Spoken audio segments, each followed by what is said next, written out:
ቻናላችንን ላይክ፣ ሼር፣ ኮሜንት ያርጋችሁ ከሐሙድ ቲቪ ጋር ቤተሰብ ይሁኑ። ቢስሚላሂር ረህማኒር ረሂም አልሐምዱሊላህ ረብል ዓለሚን ወሰላቱ ወሰላሙ ዐላ ረሱሊላህ ሰለላሁ ዐለይሂ ወሰለም። እንደ ሰው ልጅ በተለያየ የህይወት ምዕራፎች ውስጥ እናልፋለን። ብዙ ፍላጎቶች ይኖሩናል።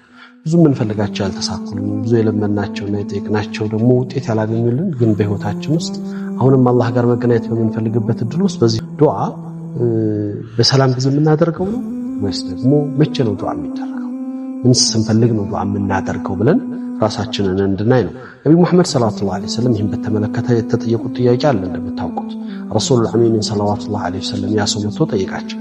ጌታዬ ሩቅ ነው ጮህ ብዬ ልጥራው? ቅርብ ነው ቀስ ብዬ ልንገረው?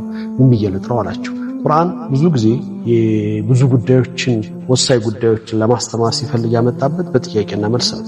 አላህ ለዛም ነው ነብዩ መሐመድ ሰለላሁ ዐለይሂ ወሰለም የስአሉነከ እያለ በየቦታው ላይ ብለው በጠየቁህ ጊዜ ይላቸዋል። የስአሉነከ አኒ ሩህ ቁል እንዲህ በል እንዲህ በል እንዲህ በል እያለ ለእያንዳንዱ ጉዳዮች ለጥያቄዎች መልስ እንዲሰጡ አላህ ሱብሓነሁ ወተዓላ ነብዩ ሰለላሁ ዐለይሂ ወሰለምን ይጋብዛቸዋል።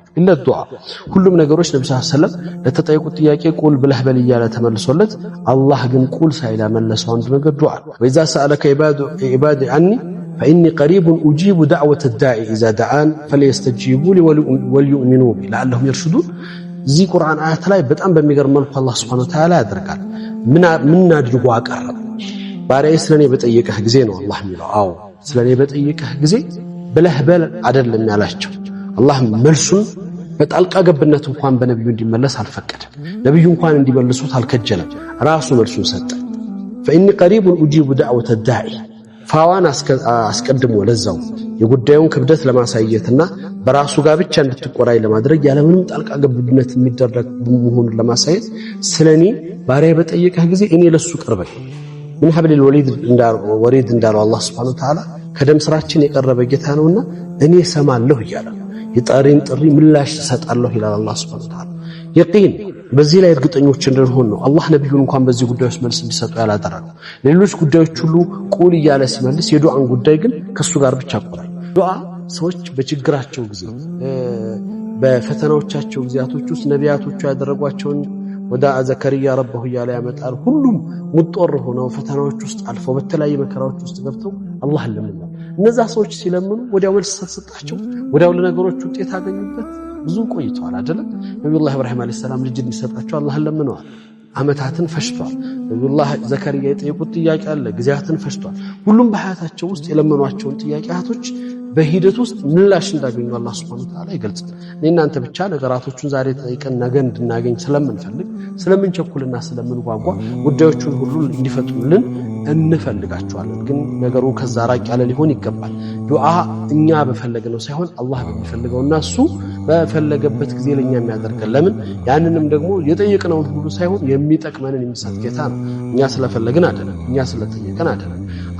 አንድ ነገር ምንም ነገር ዱዓ ከማድረግ እንዳንቆጥ፣ ሁሉንም የምንፈልጋቸውን ነገር ከመለመን እንዳንሰን፣ ሁሉንም እንጠይቃለን፣ ሁሉንም አላህ ጋር እናቀርባለን። እሱ ሰሚዑን ቀሪብ ነው፣ ሙጂቡ ዳዕዋት ነው፣ ይሰማል፣ ቅርብ ነው፣ ሙጂብ ነው፣ ተቀባይ የሆነ ጌታ ነው። አዎ እርግጠኞች መሆን ይገባል። አላህን ዱዓ ስናደርግ ሐጃ ስላለብን ብቻ አይደለም፣ እርግጠኞች መሆን ስላለብን ነው።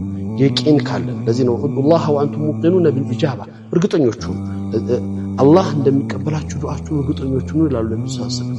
ለዛም ነው በተበታተነ ልብ እንኳን አላህ እንድንለምነው አይፈልጉም ረሱል አሚን ሰለላሁ ዐለይሂ ወሰለም። ሰዎች ልባቸው በሌላ ነገር ላይ ተንጠልጥሎ ሐሳባቸው ሌላ ቦታ ላይ ቆሞ አላህን አይለምኑም። ልቦቻቸውን ሰብስበው ወደ አላህ ብቻ አድርገው ነው አላህን የሚጠይቁት የሚለምኑት። ወደዛም ሲፈልጉ ነው አላህም የሚሰጠው ነገሮችን የሚሞላው። ይሄ አላህ እርግጠኞች መሆንን የቂን እኛ ሙቂን ሆነ። ለዚህ ነው ሰይድና ዑመር ኢብኑ ኸጣብ አላህ ስራቸው እንድላቸውና እኔ ላ አህሚሉ ሐመል ኢጃባ ይላሉ። እኔ ለመቀበል አላህን አልጨነቅም ይላሉ። ምክንያቱም እሱ ቃል የገባው ነገር ስለሆነ እኔ እሱ በሚፈልገው መልኩ ዱዓ ማድረጌ ነው የሚያስጨንቀኝ፣ ያን አድርጌያለሁ የሚለው ካልሆነ በስተቀር። ስለዚህ ሐጃ ስላለን ብቻ አይደለም ዱዓ የምናደርገው፣ አላህ የጠየቅነውን መልስ የሚሰጥ ጌታ ስላለን ስለሚቀበለን። በህይወታችን ውስጥ እስቲ እንምረጥ። ምንድነው ለኔ የጎደለኝ? ምንድነው ስለኔ የሚያስፈልገኝ ምንስ መሆን ነው የምፈልገው ብለን 1 2 3 ብለን ቆጥረን አላህን እነዚህ ላይ ኢልሃህ እናድርግ። አላህ ወትወታን ይወዳል፣ እንደ ሰው ልጅ አይደለም። ሰው ልጅ ሲወተወት ይጨንቀዋል አይደለም፣ ስትጠይቁት ይሰለቻል። አላህ ደግሞ በተቃራኒው ነው። ለምኑኝ ይላል፣ ውትወታን ይፈልጋል። ለዚህ ነው ኢማም ኢብኑ አልቀይም አልጀውዚ ላ ተስአሙ ቁፈ ባብ ረቢከ ወለው ቱሪት ይላል። አላህ በር ላይ ቁመህ መቆርቆርና አትሰልች፣ ብትባረር እንኳን ይላል።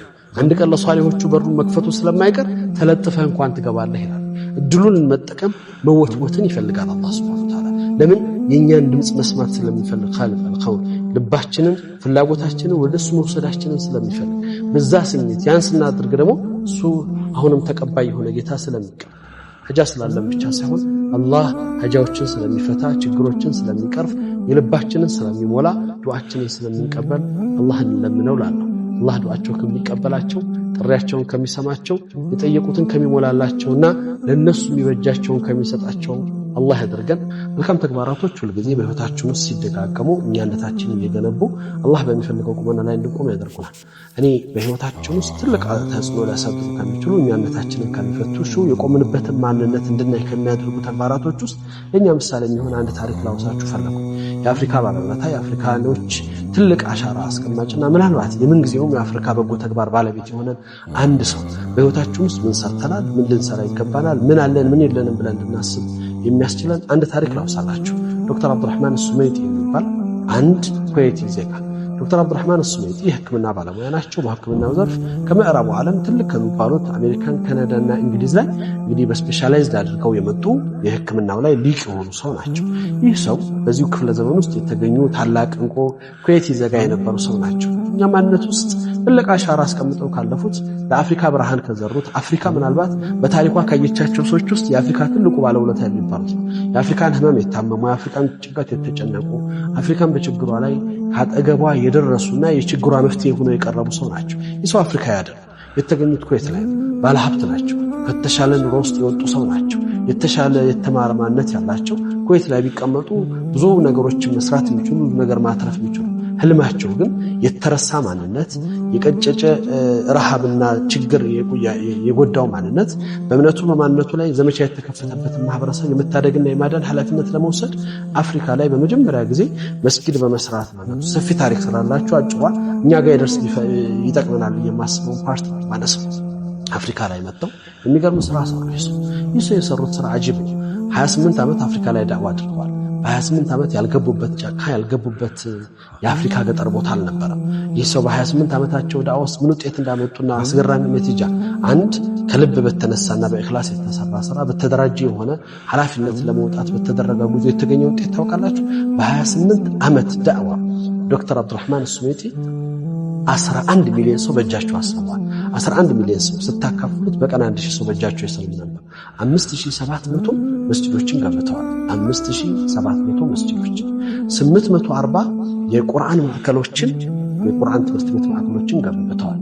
860 የአካዳሚክ ትምህርት ቤቶችን ሰርተዋል። ከ120 ሺህ ቶን በላይ መድኃኒት፣ የህክምና ዕቃ እንዲሁም አልባሳትን በእርዳታ እዚህ ሀገር ላይ አስገብተዋል። 4 ዩኒቨርሲቲዎችን ገንብተዋል። 4 ዩኒቨርሲቲዎችን 95000 ልጆችን 95000 ወጣቶችን የትምህርት ወጪዎቻቸውን ሸፍነው የከፍተኛ ትምህርት ተቋማት እንዲመረቁ አድርገዋል። በ20 ሺዎች የሚቆጠሩ የቲሞችን ከፋለተል አይታም የቲም መርጃ ማዕከል አቋቁመዋል። በ200 የሚጠጉ የተለያዩ ኤንጂኦዎች እንዲመሰረቱ አድርገዋል። ከ7 አይነት ቋንቋ በላይ ትምህርት የሚተላለፍባቸው የሬዲዮና የቲቪ ፕሮግራሞች እንዲፈጠሩ አድርገዋል። ይህ ሰው በዚህ ብቻ ያቆሙ ሰው አይደለም። 4000 ዳዒዎችን በእሳቸው መስመር ውስጥ እንዲሰለጥኑ አድርገው ለአፍሪካ ትውልዱን በማነጽ አኽላቁን ስነ ምግባሩን በማስተካከልና መሰረቱን እንዳይጥል በማስተማር ሂደት ውስጥ ድርሻ ያላቸውን ሰዎች ፈጥረው ከ600 በላይ መጽሐፍቶችን ተተርጉመው ለትውልዱ እንዲደርሱ አድርገዋል። ከ51 ሚሊዮን በላይ ቁርአን ለአፍሪካውያኖች አድርሰዋል። አንድ ግለሰብ ብቻውን የማይሆነ ሰው የነብዩ ሰለላሁ ዐለይሂ ወሰለም ትውልድ አይደሉ? በዛ ዘመን የተገኙ ሰው ማለት ሱሐባ አይደሉ? የሰለፍ ሰው አይደሉ? በእኔና በእናንተ ክፍለ ዘመን በዚህ ዘመን በ21ኛው ክፍለ ዘመን የተገኙ እናንተ 2013 ላይ ነው ወደ አኺራ የተሻገሩ 28 ዓመት የዳዕዋ የውጤት የሚገርም ታሪካዊ ተምሳሌት ማንነትን ያሳለፈ ዘመን ያሳለፉ። ይህ አንድ ግለሰብ ብቻውን ይህን ተግባር ሰርቷል። ሚስታቸው የሀብታም ቤተሰብ ልጅ ናት። ከቤተሰቦቿ ያገኘችው ውርስ አለ 360 ሚሊዮን ሪያል። ሙሉ ሀብቷ ለዚህ ዳዕዋ ተግባር ነበር አለቻቸው። አብራቸው ገጠሩንና ጨለማውን እየወጣች ትናገራለች። እቺ ሴት በአንድ ወቅት 3 ወር በጫካ ውስጥ እሳቸው ጋር አሳልፋ የተለያዩ ገደላ ገደሎች ውስጥ የገቡ ቆይተው ስለሷ ተጨንቀው የሀብታም ልጅ በዛ ማንነት ውስጥ ትልቁ ምግባችን ዳቦና ሙዝ ነው ይላሉ። ባሳለፉበት ሂደት ውስጥ እቺን ሴት ለመታደግ ወይም ደግሞ ቢያንስ ስለሷ ተጨንቀው ቤተሰቦችሽ አልናፈቁሽም ወይ ወደ ኩዌት አትመለሽም ሲሏት የሚገርም መልስ ነበር መለሰችው። ወላሂ አብዱራህማን አለቻቸው አላህ ስራችንን ተቀበለ።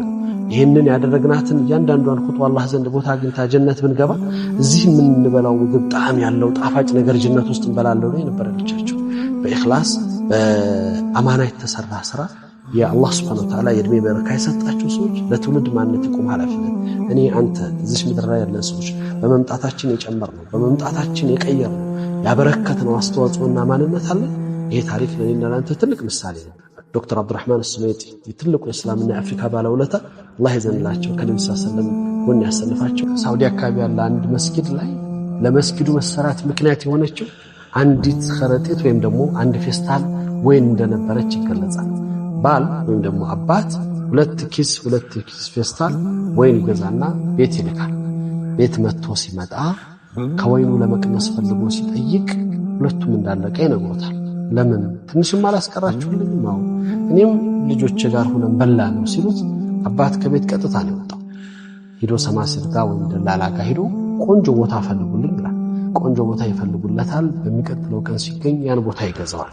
ያን ቦታ ይገዛና መስጊድ እንዲሰራበት ይወስናል። ፕሮሰስ ይጀምራል። ከዛ በፊት ግን ምን ያደርጋል? ቦታውን እንደገዛ ምሽቱ ላይ መጥቶ አሁን በሞት አላዘን ሚስቱ እየጠራችው ነው የወጣው።